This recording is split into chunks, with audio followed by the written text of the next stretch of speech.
ఒకరోజు శిష్యులను యేసు ప్రభు సేవకు పంపిస్తాడు. పంపించే ముందుగా బస్ ఛార్జీలు ఇవ్వలేదు, టీ తాగటానికి భోజనం చేయటానికి డబ్బులు ఇవ్వలేదు. ఇవ్వకుండానే సేవకు పంపించేస్తాడు. వెళ్ళండి సేవ చేయండి అన్నాడు. శిష్యులు కూడా మాకు బస్ టికెట్ లేదా, హోటల్లో తినటానికి ఖర్చులకి ఏమి ఇవ్వరా అని అడగకుండానే పొమ్మనగానే విశ్వాసంతో వీళ్ళు బయలుదేరారు. సేవ అంతా ముగించుకొని తిరిగి వస్తారు.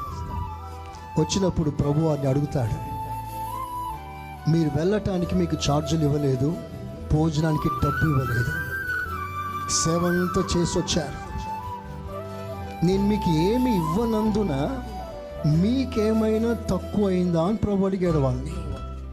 అందుకు ఆ శిష్యులు ఇచ్చిన సమాధానం, మాకేమీ తక్కువ కాలేదు.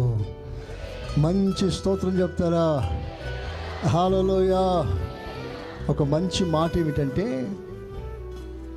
తినటానికి సరైన తిండి లేకపోయినా పర్వాలేదు, కానీ ఆత్మీయంగా నీకే కొరత ఉండకూడదు.